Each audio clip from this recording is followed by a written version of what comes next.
Unleash your genius and live your dream. Many of us carry a genius within a reservoir of ideas, creativity, and brilliance.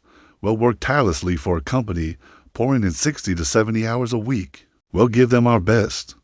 But when it comes to doing something for ourselves, something rooted in our own dreams, we freeze. We hesitate. We find reasons why we can't. I'm not smart enough. I didn't go to college. I'm not as talented as them. I used to think people with degrees were superior. I let that belief stop me from stepping into my own greatness, from speaking up, from owning my dream, the truth. You don't need to be perfect. You don't need to have it all figured out. You need to start where you are, use what you have, and believe that it's enough. Fear will come. Do it anyway. Fear is real, but it's not final. A friend once told me, when fear shows up, take a deep breath and see yourself stronger than it. Another said, look past the fear, see it done. Carry yourself like it's already resolved. You've already survived things you thought would break you, and you're still here. You didn't die. You made it. That means something. That proves you have what it takes. Remember that line from The Color Purple. I may be ugly. I may be poor. I may not be able to talk, but I'm still here. So are you. That alone is proof of your power. Mistakes are proof you're trying. You will make mistakes. You have to, because doing nothing means never failing, and that's not living. If you're not making mistakes, you're not growing. You're playing it safe, tiptoeing through life, heading to an early grave with dreams still inside you. So fall, get up, try again. That's how confidence is built, through preparation, practice, and perseverance. Competence fuels confidence, and confidence pushes you to get better. Keep going. Like Bob, a friend of mine. Bob has failed at business at least 30 times. Yet he shows up every time with the same fire and enthusiasm. I've got something for you. He doesn't mention the losses. He doesn't care about the critics. Bob has courage. He understands what Churchill said. Courage is going from failure to failure without losing enthusiasm. You need that same mindset to keep going no matter how many times life knocks you down. People will laugh, so what? People will laugh. When you fail, they'll talk about your setbacks more than your wins. Don't let that stop you. They laughed at the man who passed the bar after failing 48 times, but he passed, and that's what matters. We need more people who chase their dreams with that level of determination. Surround yourself with dreamers. Get around people who lift you, who challenge you, who see what you can't see in yourself. One goose can fly 40% farther in formation than alone. Rats exposed to stress survived longer when they weren't alone. You need a tribe, not just people who tolerate you, but people who believe in your dream, who hold you accountable, and won't let you quit. Work on yourself. There are 3 pillars to building a life of meaning. Renew your mind. Challenge your thinking. Break mental limits created by others or even yourself. Discipline your growth. Study. Train. Build your skills. Be relentless in your development. Communicate powerfully. Your voice matters. Develop it. Speak from the heart, and you'll speak into people's souls. Nelson Mandela said, speak from your mind, and you speak to the head. Speak from your heart, and you speak to the soul. Why are you here? You're here to make a difference, to live a life of purpose, not average. Whether it's for your kids, your mother, your community, or a mission bigger than you, that's your volcano, and it's calling you. You may not feel ready. I didn't.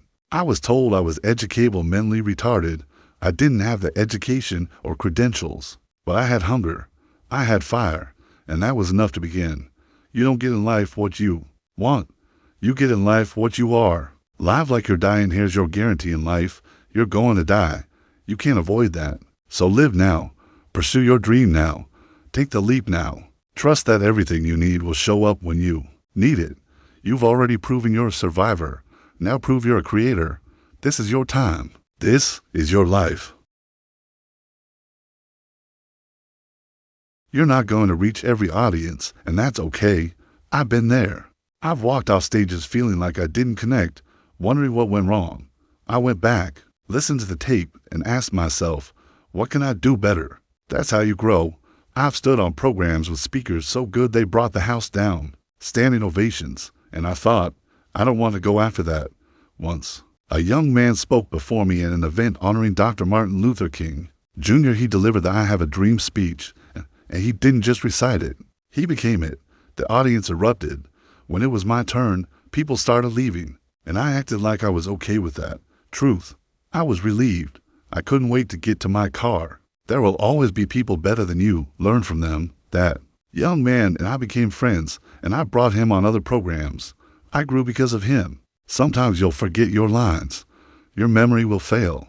You'll call someone by the wrong name, like I did at the National Speakers Association when I called Cavett Robert Dick Cavett twice. People laughed. I was embarrassed, even hurt. But I came back. You're going to mess up, and that's okay. My friend Ed Foreman says, anything worth doing is worth doing badly. I've borrowed that. If it's worth doing right. But even if you don't know how, it's still worth doing. Badly at first, again and again and again until you get it right. Some people won't like you. They'll talk about you, criticize you. You'll give some speeches that, when you listen back, you'll say, why did I say that? Or why didn't I include that story? Or asterisk, why did I get that name wrong? Because you're human. We all are. Even today, I get nervous before I speak. I listen to tapes. I study the topic until I know it cold. I talk to the audience, shake hands, start small conversations. It helps calm the nerves. I visualize myself on stage, doing well, getting that standing ovation. I see people embracing me, connecting. I imagine myself walking off the stage, knowing I gave it my all. Fear never goes away. I've just learned to dance with it. I get so nervous, sometimes I can't eat before a speech. But I never let that stop me, and neither should you. You can handle fear. You're God's miracle child. I met a man once, going through our training. As a baby, he fell 3 stories through the rails of an apartment building. Doctors said he wouldn't make it. His mother refused to give up. She said, give me my child. She took him home. Today, he's alive, deaf, blind, couldn't speak, but inspiring people. I'll never forget when he said, I've been looking for you, Mr. Brown, for 10 years, just to talk to you through this computer. I said, sir, I am honored. You are a miracle, and he is. He's proof. They gave a diagnosis, but God had the prognosis. So have you. You've had miracles. You've seen grace at work in your life. You've felt that stirring inside you that says, this isn't it. You know there's more. You've got to be hungry enough to push through the doubt, the fear, the discomfort. Hungry enough to own your story, take responsibility, and chase that goal, even when it's hard. You can do hard. When I was a boy, my dream was simple: buy groceries for my family. My mother worked as a domestic on Miami Beach. Families gave her leftovers to feed us, 7 kids she adopted, and I was grateful. But I told my mother, one day, I'll buy groceries for us. I wanted to buy clothes for my siblings. We were hand-me-downs. Mama sewed them up or let them out. One time, I met a rich kid, David. His dad gave him a boat and motivational tapes. David didn't care about the tapes. I asked for them. He said yes. That was the beginning for me. It's not what you leave for your children. It's what you leave in them. Nobody could have convinced me I'd be where I am today. No college degree, labeled educable, mentally retarded. Born on a floor in a condemned building in Liberty City. Failed twice. Never worked for a big corporation. But I'm here. I earn millions. I train speakers, inspire prisoners, uplift young people, transform lives. That's the easy part. You know what the hardest part was? Believing I could. So whatever your goal is, believe. Even if no one else does. Especially if no one else does. Because you have greatness in you. Sometimes we need mentorship, coaching, a voice outside of us. Because you can't see the picture when you're inside the frame. There was a time when I had to believe in someone else's belief in me. Until my own belief caught up, I held onto my mother's words. You're special, Les. She didn't understand the label educable, mentally retarded. She only had a 3rd grade education, but she believed in me, and she said, my baby will be fine. That's the power of repeated belief. Faith comes by hearing. Again and again. Most people don't reach their dreams because they suffer from possibility blindness. They're focused on what they don't have. I used to do that. No college degree, no big-name job, no credentials. But as Robert Rutt said, it's not what you don't have. It's what you think you need that holds you back. You've got to ask yourself, what do I have right now? What am I bringing to the table? Someone told me once, Les, my dream's a long shot. But when the dream is big enough, the odds don't matter. That's what Dexter Yager said, and He was right. I once read about Dr. Howard Thurman, a mentor to Dr. King and advisor to Gandhi and Schweitzer. He said the ideal way to leave this world is with family by your side. But imagine lying on your deathbed, surrounded not by family, but by the dreams you never pursued, the talents you never used, the ideas, the gifts, the books, the businesses. And they say to you, we came to you. Only you could have brought us to life, and now we must die with you. Ask yourself right now, if I died today, what would die with me? Too many people live cautiously. Maya Angelou once wrote that most people go so far in life, and then they park, especially after a loss, an illness, a rejection, and they don't even turn on their emergency lights. Not because they're broken, but because they don't want anyone to notice they stopped. I've been there. I once had the highest rated, fastest growing talk show on television, but I wanted to do something different. Not drama, not controversy, a solution-oriented show. The syndicators said, that won't sell. They fired me, security walked me out, and when the show ended, I ended it in me. The show got canceled, and I canceled myself. I went back to motivational speaking. It was safe. I told myself, well, I'm doing better than most. But I had parked, and I stayed parked for 10 years. Regis Philbin kept going after his shows got canceled. Me, I disappeared. Until one day, flipping channels, I saw my friend Wayne Dyer on PBS.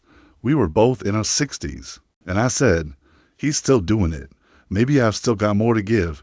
So I called PBS. And they said, Les, we've been wondering what happened to you. That's when I realized people were still waiting on me. I went back into the studio. The same team was there. They asked, do you still have it? And I said, I think so. I wasn't as sharp as before, but I was back, and that's what mattered. So I say to you, make the decision to die empty. Don't take your gifts to the grave.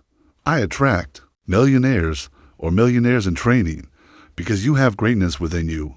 And you feel me right now, not just in your head, but in your heart.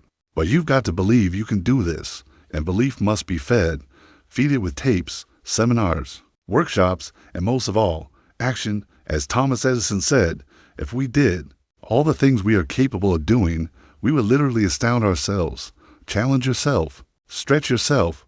Osborne said, unless you attempt something beyond what you've already mastered, you'll never grow. And whatever your goal is, make your move before you're ready.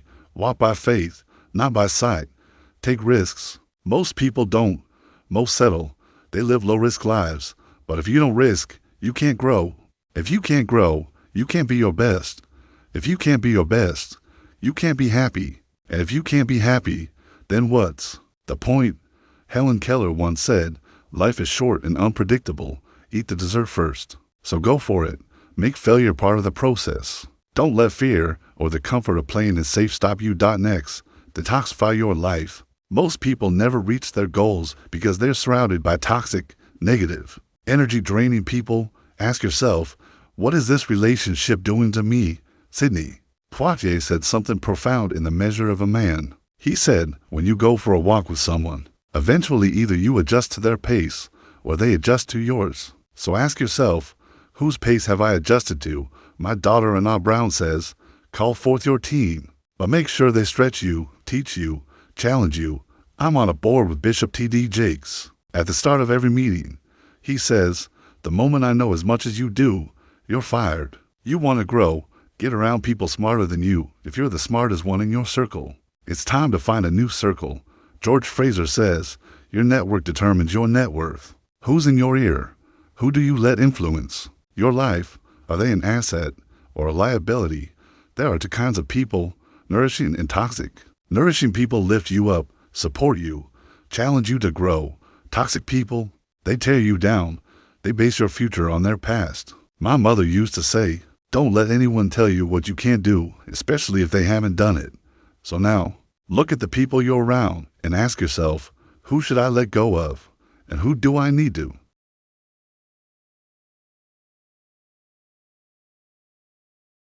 There's power in surrounding yourself with people you can learn and grow from. That's why I joined the National Speakers Association when I decided to become a speaker. I knew I had to get around people who were doing what I wanted to do.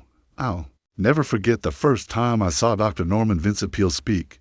He said, you have something special. You have greatness within you. and you can do more than you can ever begin to imagine. I sat in the audience in awe.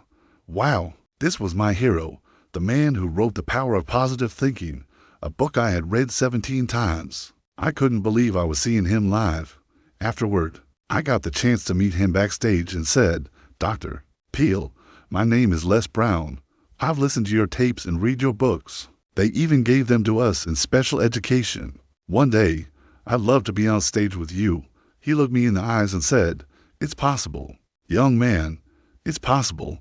The way he spoke moved me, that deep, powerful voice coming from his diaphragm, speaking straight to the soul.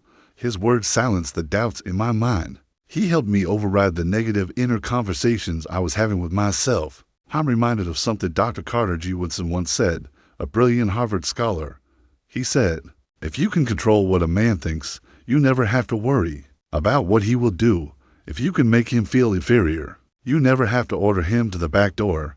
He'll go there himself. And if there is no back door, his very nature will demand one." We live in a world that teaches us more about our limits than our possibilities. How many of you have ever been told you couldn't do something?